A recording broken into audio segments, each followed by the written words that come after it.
For the first time since taking over this show, a guest joins me. Come hang out with Lance Reisland of Cleveland.com on the Locked On Browns podcast right now.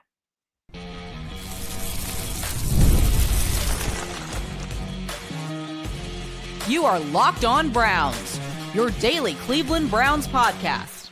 Part of the Locked On Podcast Network, your team every day. What's up, Dog Pound? I'm Spencer German, your host of the Locked On Browns podcast and proudly covering your Cleveland Browns each and every single day in the land and on the road. I'm excited for the very first time since I've taken over the show, a little over 2 months ago, to bring on a guest to talk about the Browns. And it's a perfect time for this guest, Lance Reisland of Cleveland.com. He's an X's and O's guru. He knows football. He knows what he's looking at when he breaks down the tape on these guys. And as we debate quarterbacks and where the Browns should go, he's got some thoughts on that. Also has some thoughts on some other players or some other positions that the Browns are going to be looking at this offseason and guys that could potentially fill those needs. So I do want to thank you for being an everydayer at the Locked On Browns podcast and making us your first listen every single day. Lance, excited to have you on, man. And I'm excited to have you as my first guest since I've taken over the show. You know what I think about you. I think the world of your ability to kind of break down the tape here and get into this stuff.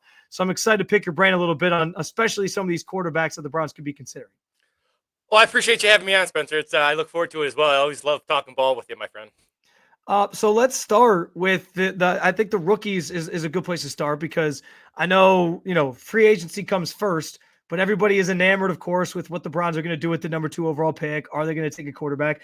And I'll start simply by just asking you the same question that Andrew Berry got asked, a little over a month ago or about a month ago at the Senior Bowl, where, I think some of your colleagues at Cleveland.com kind of asked him, like, do you see a starter in this draft class? And that's been bandied about, people sort of saying they don't know if the guys in this year's class how they would stack up with the guys from last year's class, Caleb Williams, Jaden Daniels, etc. But from your perspective, do you see one or multiple guys that you think could become legitimate franchise quarterbacks in this league in this year's 2025 draft class? Well, I've been high on Sanders for a long time, and I think I'm a little bit higher than some on him. And reason why is because I'm big on anticipation and accuracy at the NFL level. The ability to throw into those tight windows is so important. And with Shedeur, you also get he's much more of a system guy. And people always say, "What is a system guy?" It simply means whatever's on the paper that you're learning, whatever your coach is teaching you, kind of stick with it. There's not a lot of improvisation, and that if you think about what that really is, if you think about Patrick Mahomes, whether it's elite talent or whether it's the ability to understand, like Travis Kelce understands coverage, there's not a lot of that. And Shedeur Sanders stays on task. He understands where he's going with the football, his pre-snap processing. I also think Cam Ward is going to be an excellent pro. Now, Cam Ward gives you that wild card. So I think Cam Ward potentially could even have a higher ceiling, but I also think he has a much lower floor, right? Because of the fact, if you improvise, if you're a guy like Patrick Mahomes, you have to be really special. Because if you're not within the structure of the offense, it's all based on you. Now, Shedeur, you obviously, quarterback's position, you got to have people around you. But he's a guy who can, 1, 2, 3, check down, get rid of the football, etc. His fundamentals are outstanding. He played for Pat Shurmur, which tells you he's going to have some high-low concepts, some, over-unders, all that stuff you do in football. So I think he's ready. I think he throws a really good ball. I just think he's a guy who can handle the circus of being a pro quarterback. He's had to deal with that his whole life. And I think, but on the film, it shows me, and the one thing no one talks about, Spencer, is how tough he is. He absolutely took a beating at Colorado. And his fundamentals don't go anywhere, which is really hard to do. Sticking with Shedeur for a second, and I agree with you. Like I see a guy who anticipates really well.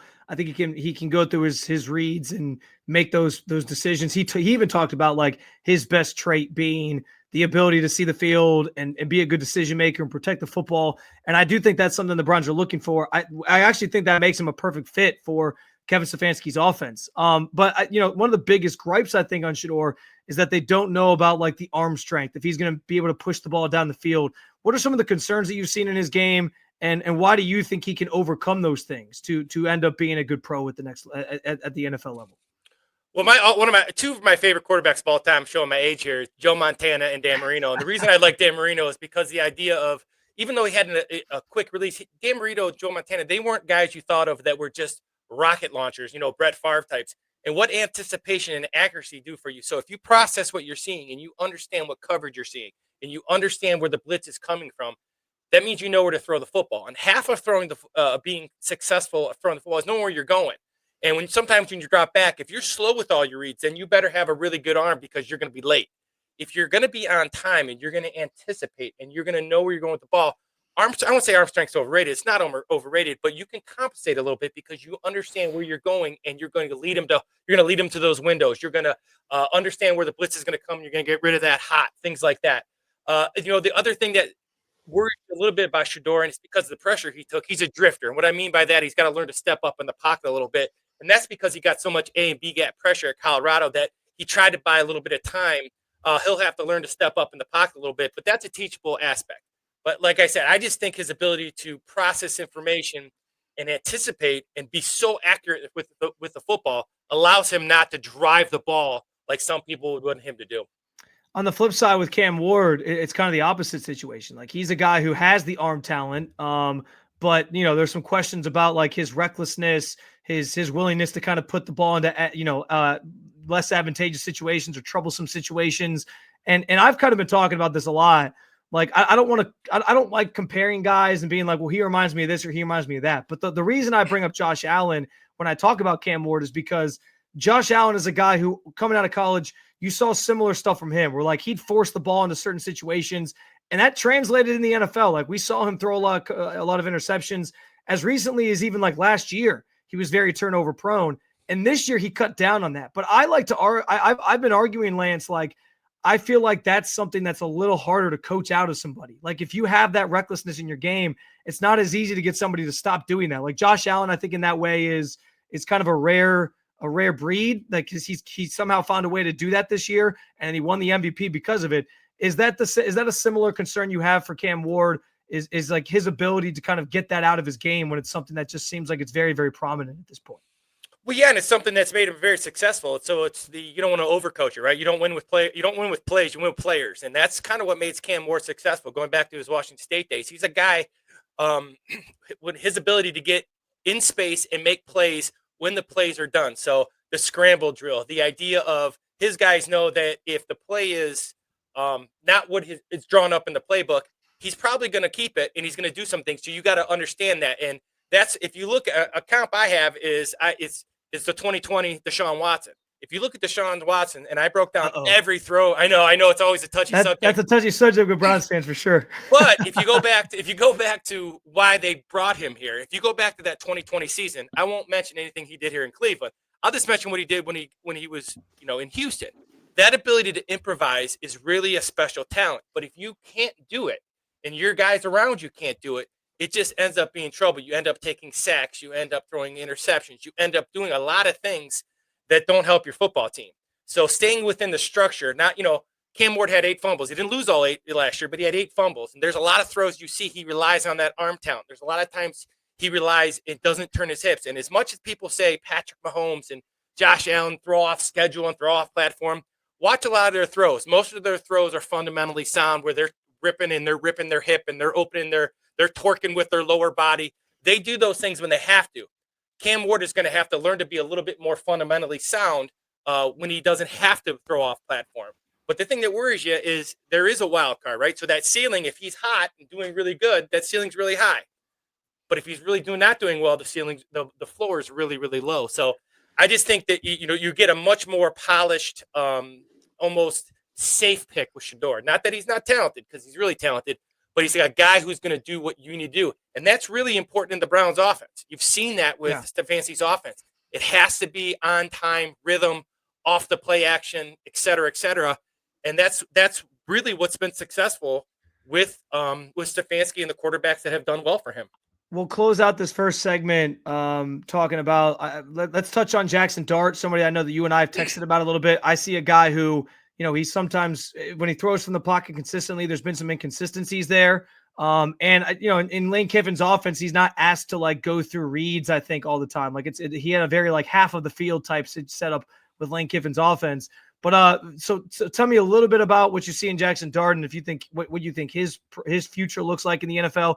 And take it one step further, is there anybody else after Dart that intrigues you at all, that you think has a chance as like a second round pick or a third round pick to potentially do something in the NFL?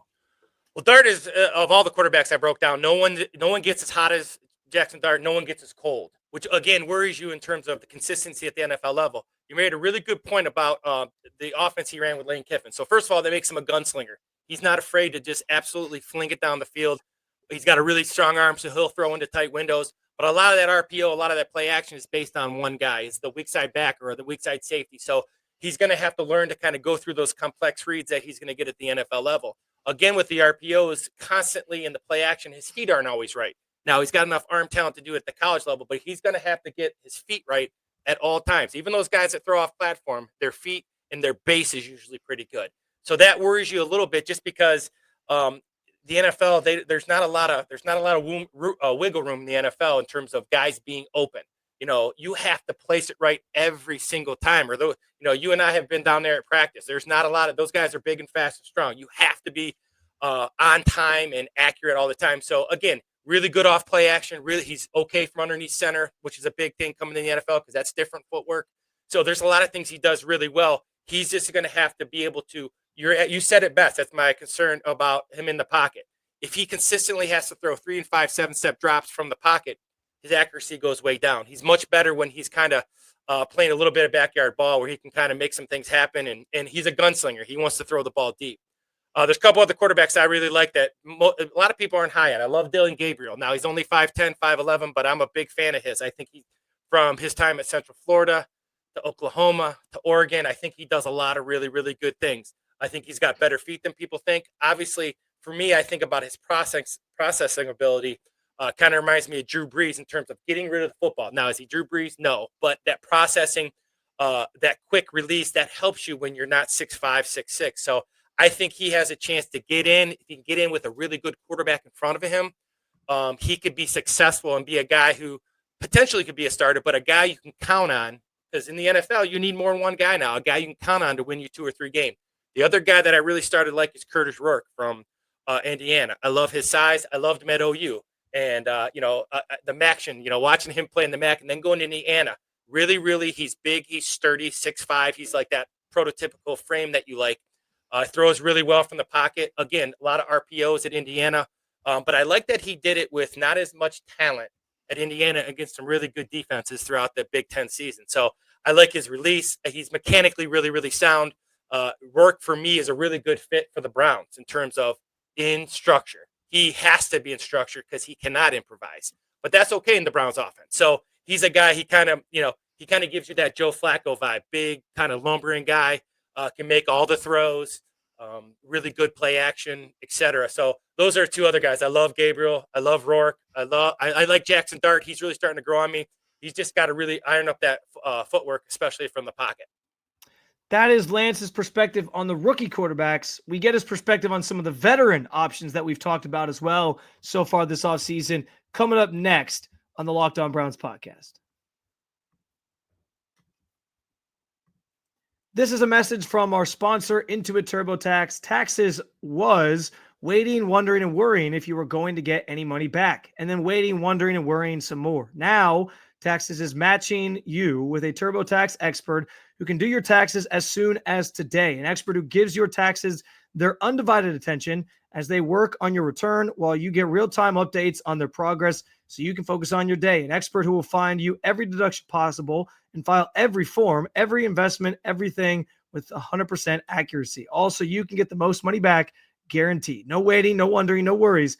Now this is Taxes. Get an expert now at TurboTax.com. Only available with TurboTax Live, full service, real-time updates only in the iOS mobile app. See guaranteed details at TurboTax.com/guarantees.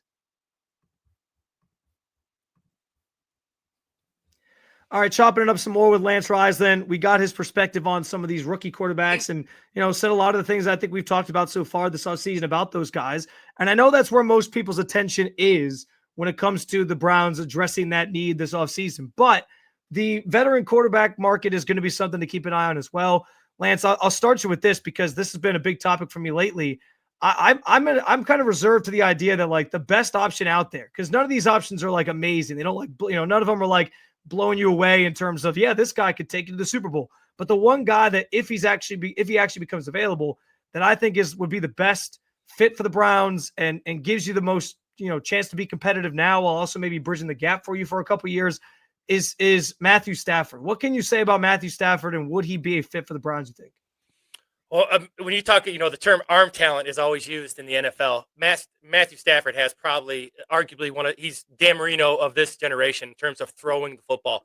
I'm a big Matt Stafford fan. I think he's super tough. He's a guy that would do really, really well in Cleveland in terms of not only, but he's a guy who can win too. This bridge in the gap always feels like it's like bringing someone in who's just not going to be terrible. He wouldn't be that guy. He'd be a guy who come in and he's going to be really good. And I think he could be really good, especially within the structure of an offense. Now, I always tell another thing that structured offenses do for a quarterback, it limits the amount of abuse they take because it's 1, 2, 3, check down, get rid of the football. And it kind of limits that improvising. And when you improvise, you take a lot of hits. And I think that's something where as Matthew Stafford gets older and, obviously he's pushing that 40 age, the longer you can survive is how can you protect your body a little bit more? Those guys can throw, Tom Brady proved that. Those guys could throw into their, mid 40s. It's what can your body take physically when you get hit? And I think being in a type of offense where you're not asked to do a ton of structure, and when they go play action, they go 7, 8 man protection with 2-man routes. That saves a quarterback too. So when you talk about these veteran guys, you would think this offense, if they do go back to Stefanski's kind of run scheme with the boot and things like that, it should be very helpful because it protects them a little bit from taking that beating. Love Matthew Stafford, though. I love his competitiveness, without question. A guy that for me, and again, I know this isn't like the sexy name or anything, that I'm intrigued by. And again, I'm also, to be clear, and I think you fans out there understand this, like it's slim pickings anyway when you're talking about the veteran market. So it's not like you're getting like the cream of the crop here. But I'm intrigued at least by the idea of Kirk Cousins because you're probably going to get him on the vet minimum. It's going to be like $1.2 million. And at that cost, why not see if he can reclaim something from his days with Kevin Stefanski in Minnesota? What did you notice about, Kirk Cousins last year? He was playing out of system, I feel like, in Atlanta last year. And do you think there's still something left in the tank where he could maybe be a viable option for the Browns next year? I'm completely on board with this. In fact, that would be who I would think even, I want to say more than Stafford, but equal to Stafford for me. And why? First of all, you just said it, 1920 as Stefanski as his quarterback coach and as coordinator. So he's familiar. So the learning curve is going to be a little bit less than it would be for a lot. If you look at Kirk Cousins before he got hurt last year, he was playing at a very, very high level. And that's what people don't understand. I think he was playing as good as he's played in terms of accuracy, anticipation. But I do agree with you. I don't think the system was great for him. This system is really, really good for him in terms of, again, like I said with Stafford. These guys, if you're going to be a guy who drops back 3 and 5, it's always the launch point, right? And the thing that I think Kevin Stefanski does really well is he moves the launch point. And that tells the defensive line, I don't know exactly where he's going to be all the time, which is so important because, like I said, you and I have been down there. You don't want to get hit by these guys all the time. They're too big, too strong, too fast. So moving the launch point, understanding, going through multiple reads, the in and out of the huddle with the kills, the long play calls, all those things, it helps when you have the terminology. So I'm big on Kirk Cousins. Obviously, his health would have a lot to do with that. But yes, I do think there's something in the tank. And I think there's something in the tank when you're in the system that fits you. If you're not in the system that fits you, you're in trouble. I don't care who you are. So the system would fit him, which immediately gives him an advantage over others. Yeah, and there's certainly the injury to think about him coming back from that Achilles injury, and he dropped off pretty precipitously after he played through the middle portion of the schedule last year. So maybe that's a factor, but I'm with you, man. Like for $1.2 million, like for the vet minimum, if he just gets cut and you can sign him for that amount, why not give it a shot, right? So I think that next group of guys kind of consists of like probably Sam Darnold, who might be too expensive anyway to sign because he might have priced himself out. Daniel Jones maybe is like a reclamation project. Aaron Rodgers maybe comes into focus, or Russell Wilson, or Justin Fields. Is there anybody else in that kind of next tier that you're looking at and feel like could be an option and really bridge the gap in an effective way for the Browns? Or does your list kind of stop at Cousins and maybe Stafford? And you don't really think the rest of these guys are make a lot of sense if they're trying to stay competitive right now? Well, I agree with you on Sam Darnold. Besides, if you did look at his last 2 games, they were very poor, but he played as a top 10 quarterback all season. He was very, very good. In fact, you talk about, J.J. McCarthy, not, getting rid of J.J. McCarthy. He was playing so well. Obviously, it goes to show you how important the NFL playoffs are, right? Because he played terribly, and now he's on the block. And that's really how it works. You got to win, you got to win when the winning is presented to you, and he didn't do that. So I think he's an outstanding option. Again, I think he's a great fit for who he is and how his skill set from the pocket, in structure, multiple reads, run game checks, and things like that. I'm also intrigued by Daniel Jones. Not many people are, but Daniel Jones kind of reminds me, again, I'll show my age here. It goes back to my Tim Couch days. And Tim Couch was a heck of a quarterback in Kentucky. But when you go in and consistently get handed to you day in and day out, you become a little skittish and you kind of lose some of your I think there's a lot of Browns fans, Lance, who feel like Tim Couch never really got a fair shake because the team just wasn't ready for him at that point. You're probably right about that. I've heard that take many times. So, that's what I think about Daniel Jones. Now, has he done some of the own, some things that have hurt? Sure, he's done some of his own stuff. But when you're in that type of system and you're in that type of where you're losing, it really kind of affects your footwork. It affects how you practice. It affects, where do I go with the ball? It affects, you're in a town where obviously it's brutal when you're not playing well. But my breakdown of him at Duke was outstanding. People understand Daniel Jones is an outstanding athlete. He can run. He's got great movement skills. This system would be very good for him. Again, the Browns are looking for a guy they can win with. I don't think they're going to get a guy they win because of. But those guys you win because of are very few and far between. There's lots of guys you can win with. The Eagles just did it. He's outstanding, but they won with him, and the system was good for Jalen Hurts, and that's what's important. They had great defense. So, to say that you can't get a franchise guy, maybe you can't. But if you can, fill some holes on the defensive side of the ball, maybe get another skill guy, that they need. You can be much more competitive. I heard you talking with Daryl last week. I think, I don't think they're that far off. I really don't. Now, is that the coach in me saying we're going to make this work? Absolutely. But I don't think they're that far off because they have a lot of solid pieces. Obviously, Miles coming back is important. But this is not a terrible roster, 1 through 53. So if you're not a terrible roster, if you can get a guy you win with who's not going to turn the ball over, who's going to get you in the run checks, if you can end every drive in a kick, you can be successful quickly. This is a league that you can get competitive quickly with these small rosters, in my opinion. One final thing in relation to the quarterbacks, and this kind of ties us back to the first segment as well with the rookie guys. But do you feel sitting here today that it like put your GM head on for a second, play Andrew Berry? Like if the options for you are take somebody at number 2, or get one of these veteran guys and sort of see if you can bridge the gap and get something out of them. Like what path do you think is most advantageous to the Browns winning? And do any of these rookie guys like warrant going to the point where like you'd rather have one of those guys over most of these veteran options? Like where do you sort of fall on that? And what would you do if you were in Andrew Berry's shoes?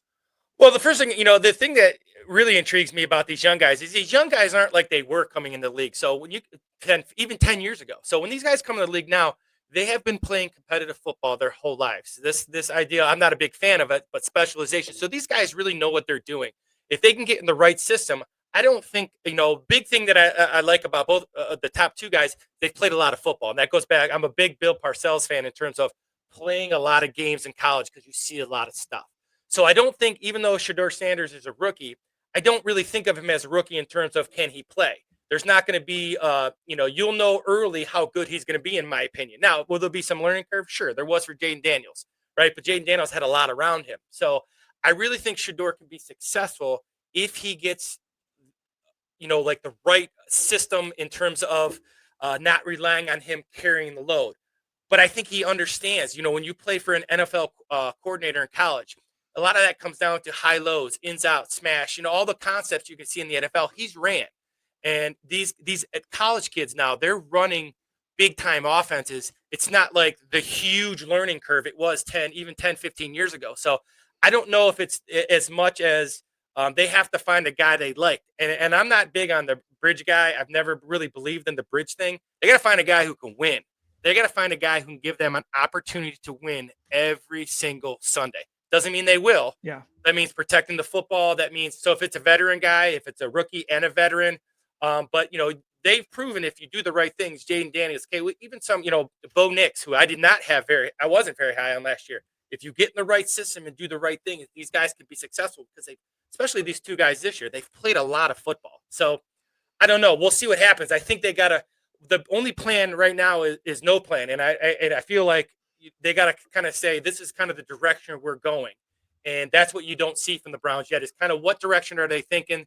And that's kind of what I think makes people mad, right? And that's what they got to kind of do. They got to say, this is the route we're going. If I'm the GM, I'm taking Shedeur Sanders number 2 because I think he's a heck of a player.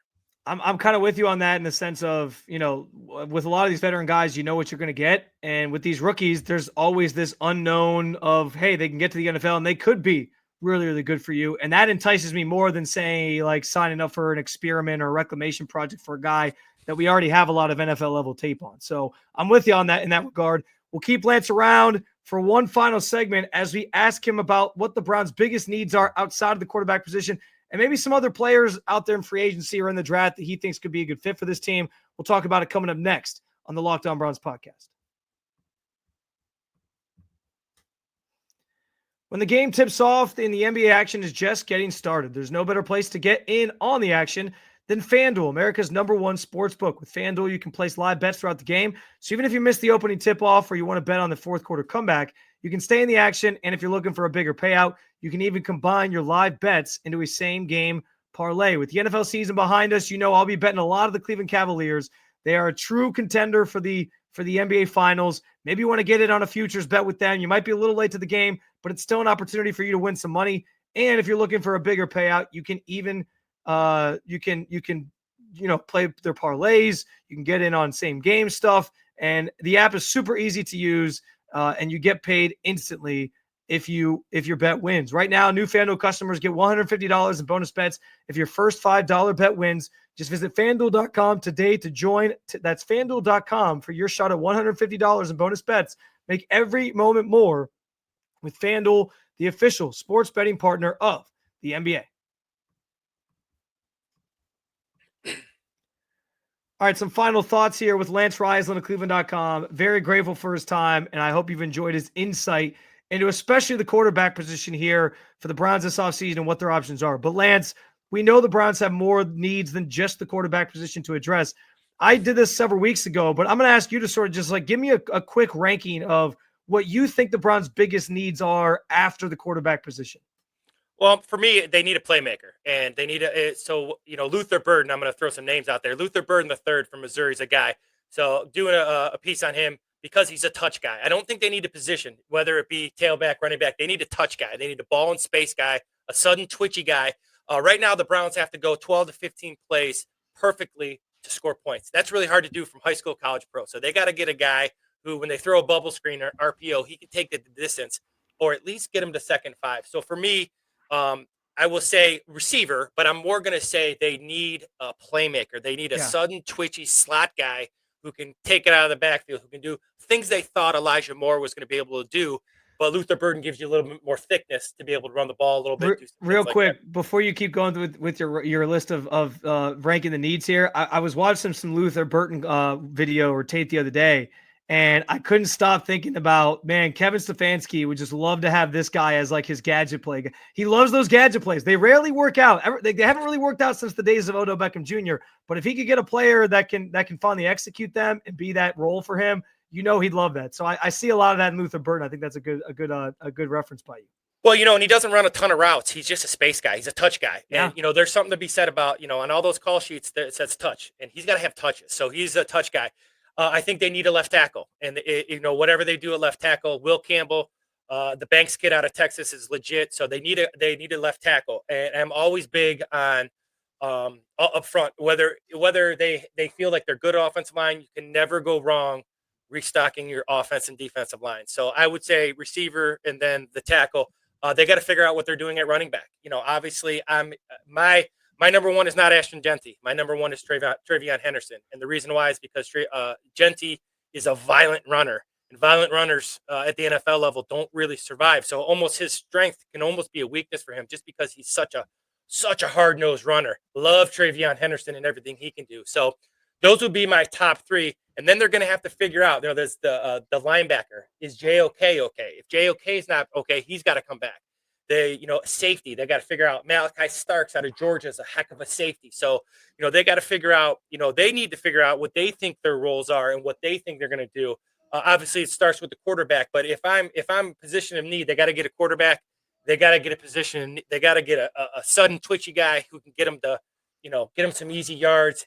They got to improve that offensive line. They got to improve the running game because the best way to bridge a quarterback is to get it to 2nd, 4, Spencer. If they can make it easier on 2nd and 3rd down, whatever quarterback's there will be much more successful. Too many long yardage situations this year.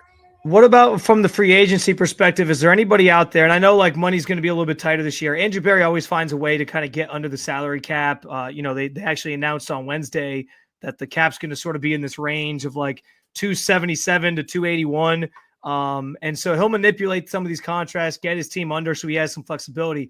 But where is there anybody you've had your eye on in free agency that could fill some of those needs as well? And maybe get those crossed off before you even get to the draft? Well, I think you got to figure out first. I haven't looked a ton. I've been mostly draft, but I will say this with the Browns, if you're gonna get like Kid Bash, a kid out of Oregon, if you're gonna take a linebacker or get a linebacker through free agency, they have to match the scheme, right? So this scheme is a downhill scheme where Dan Lobby said it best. You basically the linebackers they're covering kicks, right? They're just coming and they're making plays. So if JOK is not available, a guy like that, a guy who can get downhill, a guy who can penetrate gaps. If they're going after a corner, if they're going after a receiver, like T. Higgins, obviously too much money, right? So how do you get a guy with length? Or, it's said Tillman, do you have confidence in him? So free agent wise, I think it's more than a player. It's do you find somebody who can match your scheme? Because you still should think you have your core guys. If you're going out to get a core guy, then you're not where you think you should be in terms of, making the playoffs and do it. Obviously if Miles was to come back and they have Denzel and they have, some of their core pieces, then they need to find pieces that fit their scheme. Not pieces necessarily that fit the numbers or what people know. Getting a guy that no one knows that's a downhill linebacker is not a bad thing because he shouldn't be. If JOK's back, he should be a guy who just replaces and helps JOK. I'm going to put you on the spot here a little bit with two names, guys that we know are star-studded and fan-favorite Cleveland Browns players, and I want you to tell me if you think they're going to be back next year. We'll start with Nick Chubb. Is Nick Chubb back with the Browns in 2025? I say yes. And, once again, I've listened to all you guys who are really good at what you do and professionally and do so much work and background check. But I will tell you as a football coach, there's something to be said about chemistry. There's something to be said about guys who keep your staff, your team together. And he's one of those guys. And he's never wanted to be out of Cleveland. He's never wanted to be anything but a Cleveland Brown. I understand, obviously, do they have to restructure all that stuff that I don't really get into, nor do I care to at times. But Nick Chubb is a foundational piece, and he's a guy who, if he comes back and can contribute. Now, I wouldn't put it past Nick Chubb to come back and be pretty good because he's a guy who's beaten it before. Obviously, he's 30 and all that kind of stuff, but he's different, and maybe he can't come back and help. But, yes, I do think he comes back, whatever role that is. I don't know. But, yes, I think Nick Chubb will be back. And the last one is the big one. Myles Garrett, we know he has the public trade request. Andrew Berry's kind of dug his feet in the sand and said he's not going to trade him, but obviously things can change. Do you see Myles Garrett on this roster next fall? Well, I'm going to take the escape route on this one. I'm going to tell you as a coach what I think. All right, so I will say this. If Myles Garrett really wants out, then you got to get him out. And people are like, that's terrible. Well, I will say he don't want to be here. He's not going to give you everything he has. He's not going to be a good teammate. He's not going to be – and not that Myles Garrett hasn't been anything but great since he's been here. He has, and he's been a great person. But if he really wants out, then you got to figure out how to maximize that. Now, if it's just because he wants you to, get out and get a quarterback or whatever that is, I think he's earned the right to kind of say which direction are we going to. Now, you don't have to. It doesn't have to be his direction, but is there a direction? I guess would be the thing to say. So as a coach, I would say this: if he's not going to be happy here, then you better maximize it, and you better get guys that can come in and help you right away. And I don't believe in the rebuild because in the NFL you shouldn't have to totally rebuild. But you better maximize the picks, right? Houston, the Deshaun heist. You better get the maximum amount of impact rookies for Myles Garrett. I don't know where Myles Garrett heads at. If it's just because he wants change, then I say, get anything back. But if Spencer, if he's sitting there going, I don't care what they do, I want out, then that's not going to be very good for a locker room that's pretty fragile anyway. Lance Reisland, follow him on social media at Lance Reisland. You can read his work and his breakdowns on a lot of these players over at Cleveland.com. Man, I can't thank you enough for being my first guest on the podcast, man. And I know we'll have plenty more of these down the stretch here. Spencer, I appreciate you having me on, my friend. My pleasure.